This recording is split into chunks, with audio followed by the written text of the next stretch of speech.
बिस्मिल्लाहिर्रहमानिर्रहीम अस्सलाम वालेकुम। मैं हूं गुलाम रसूल भट्टी और आप देख रहे हैं मेरा यूट्यूब चैनल। नाज़रीन, आज की दूसरी बड़ी डेवलपमेंट जो है वो आपको पता है कि जुडिशल कमीशन वाली थी। जुडिशल कमीशन का इजलास जो है वो ख़त्म हो गया और अब इसके बाद जो आपने थंबनेल में ये लाइन पढ़ी कि जनाब किस तरह जस्टिस याहिया अफरीदी आते ही जो वो अपने ओहदे से फारिग हो गए, इसके ऊपर बात करेंगे। लेकिन जुडिशल कमीशन के अंदर जो आज मामला पेश आया, सबसे पहले तो उसके ऊपर बात करेंगे। लेकिन उसके बाद किस तरह जल्दबाजी में एक बहुत बड़ा फिर ब्लंडर कर दिया गया है और किस साइड पे जो है वो जस्टिस याहिया अफरीदी, कुछ मैंने अपने पिछले व्लॉग में आपके सामने चीज़ें रखी थी कि जस्टिस याहिया अफरीदी जो है वो किस तरह खेल रहे हैं या उनकी जो पोजीशन है वो बहुत हद तक पिछले व्लॉग में मैंने वाज़ेह की थी। लेकिन आज जुडिशल कमीशन का इजलास हुआ और जनाब आइनी बेंच जो है वो तश्कील दे दिया गया है और वो जो आइनी बेंच है उसमें वही वो मुअज़्ज़ज़ जज साहबान है, मैं वर्ड बड़ा उस तरह का यूज़ करने लगा था, लेकिन कादी फ़ैज़ ईसा का ही आपको याद होगा एक ख़बर हमने ब्रेक की थी कि कादी फ़ैज़ ईसा जो है वो किसी न किसी सूरत इस सिस्टम के अंदर जो है वो मौजूद रहेंगे। पहली सूरत के अंदर कादी फ़ैज़ ईसा जो वो आपको नज़र आएंगे इन 7 जजेस की नज़र में।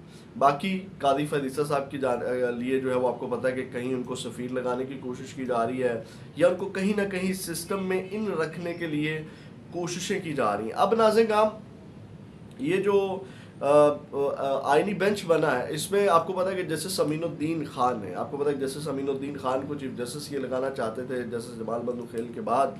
और जनाब अब वो सारा जितने भी, यानी कि आपको याद होगा वो जो 8-6 से फैसला आया था, वो सारे जजेस जो हैं वो आइनी बेंच के अंदर आ गए और यहाँ से आप अंदाज़ा लगा सकते हैं कि जनाब ये क्या होने क्या जा रहा है।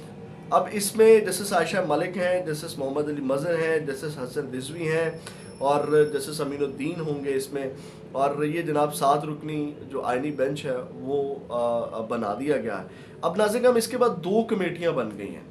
ये आइनी जो बेंच है बनने के बाद पहली कमेटी जो है वो प्रैक्टिस एंड प्रोसीजर आइनी बेंचेस कमेटी है, जिसमें जस्टिस अमीनुद्दीन खान जो है वो सरबराह होंगे आइनी बेंच के, जिसमें जस्टिस जमाल बंदूखेल और जस्टिस आयशा मलिक हैं। दूसरी कमेटी प्रैक्टिस एंड प्रोसीजर वाली आपको पता है जिसमें 2 बार जो है वो निकाला गया है जस्टिस मुनीब अख्तर को। अब इस कमेटी में chief justice Yahya Afridi, justice Mansoor Ali Shah और जस्टिस अमीनुद्दीन खान होंगे। अच्छा, अब यहाँ पे भी आ जाएं। अब यहाँ पे सबसे पहले तो मैंने आपको बताया था ना कि जस्टिस मंसूर अली शाह की कोई वैल्यू और वक़्त नहीं है जो उनको देने की कोशिश की जा रही थी, क्योंकि इसमें जस्टिस याहिया अफरीदी हैं और जस्टिस जो अमीनुद्दीन खान है। अब तो बेंचेस जो इसके अलावा भी बेंचेस बनेंगे, जो एक तो जो आइनी बेंचेस वाला मामला, उसके अलावा भी अब इसमें जस्टिस अमीनुद्दीन खान को जो है वो शामिल कर दिया गया दोबारा। तो इसमें भी जो है वो फिर हुकूमती पलड़ा जो है वो एक बार फिर कह लें कि बराबर सा हो गया है। अब नाज़रीन, जब ये मामला चल रहा था और जो आइनी बेंच के सरबरा बने हैं उनके लिए जो शर्म वाली बात है वो ज़रा सुने। अब इसमें जो है वो 5 वोट जो है वो मुखालफत में पड़े हैं। शिबली फराज, उमर अयूब और जस्टिस मंसूर अली शाह और जस्टिस मुनीब ने भी मुखालफत में वोट दिया है और justice Yahya Afridi, chief justice Yahya Afridi ने भी मुखालफत में जो है वोट दिया है, वो भी शामिल है। अब फैसला कुन जो फैसला कुन वोट था वो वोट था जस्टिस अमीनुद्दीन खान का अपना वोट था, यानी कि अपना वोट दे करके वो आइनी बेंच के जो है वो सरबरा इस वक्त बने हैं।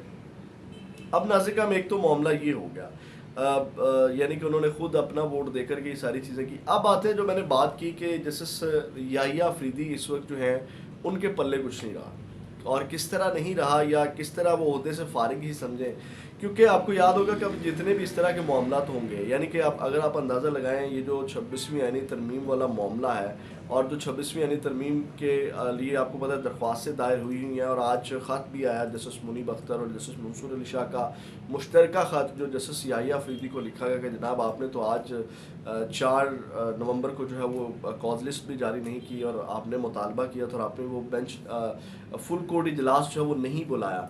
अब नाज़रीन, आइनी बेंच बन गया है। अब ये 26वीं आइनी तरमीम वाला जो मामला है ये आइनी बेंच सुनेगा, जिसमें जस्टिस याहिया अफरीदी नहीं है या जस्टिस मंसूर अली शाह की जो कोशिशें हैं या जनाब जो चीज़ें हैं अब वो जो है वो नहीं हो पाएंगी। अब इस सब के अंदर अब जो ایک تو جتنے بھی یہ معاملات ہیں یعنی کہ 26ویں آئینی ترمیم اب کیسے اڑے گی، کیونکہ وہ تمام ججز آ گئے ہیں. اب جو میں نے بات کی کہ جناب یہ اپنے عہدے سے فارغ ہو گیا، اب ذرا سنیں، کیونکہ اگر چیف جسٹس یحییٰ افریدی کے حوالے سے جو معاملات ہیں یہ بھی آئینی معاملات ہوں گے. اب اس جسٹس یحییٰ افریدی کے پر بالکل کٹ کر دی ہیں گورنمنٹ والوں نے. کس طرح کر دی ہیں؟ کیونکہ اب جسٹس یحییٰ افریدی کا جو مستقبل ہے وہ ڈیسائیڈ کنہوں نے کرنا ہے. یعنی کہ جو آئینی جتنے بھی معاملات ہوں گے یا جسٹس یحییٰ افریدی کے حوالے سے جتنے بھی معاملات ہوں گے وہ آئینی بینچز سنیں گے. تو آئینی بینچز جو ہیں وہ جسٹس یحییٰ افریدی کا جو مستقبل ہے وہ بھی جو آئینی بینچز ہیں ان کے پاس چلا گیا ہے.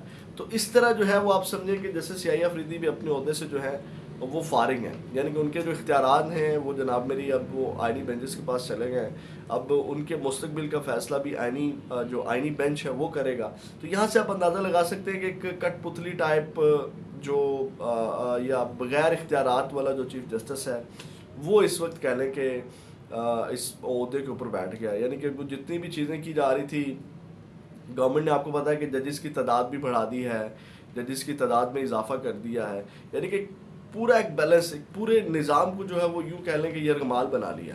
اور اس نظام میں آپ کو پتا ہے کہ کس طرح ترامیم کر دی گئی ہیں. آرمی چیف تمام جو سروسز چیفز ہیں ان کی مدت ملازمت میں توسیع کر کے انہوں نے جسٹیفائی کیا کہ جناب ہم نے فرد واحد کو جو ہے وہ اس میں فائدہ نہیں دیا یا فرد واحد کے لیے ہم نے یہ کام نہیں کیا، ہم نے تو جناب یہ تمام لوگوں کے لیے کیا ہے اور پورے جو ادارے ہیں ان کے لیے ہم نے کام کیا ہے اور اداروں کے مستقبل کے لیے بھی ہم نے کام کیا. اس کے اوپر بھی میں نے آپ کو بہت سی چیزیں بتائی تھی کہ یہ کوئی آئینی جو ان کی آرمی چیف کی مدت ملازمت میں توسیع ہوئی ہے وہ کوئی اتنا بڑا مسئلہ نہیں ہے. وہ میں نے پوری ڈیٹیل آپ کے سامنے رکھی تھی کیونکہ آپ کو پتا ہے ادارے کی جو پالیسی ہے وہ جو بھی نیکسٹ آرمی چیف آتا ہے وہ اس کو لے کر کے چلتا ہے. وہ چاہے یہ 5 سال رہے یا 3 سال رہے، اس سے کوئی اتنی بڑی پریشانی والی ٹینشن والی بات نہیں ہے.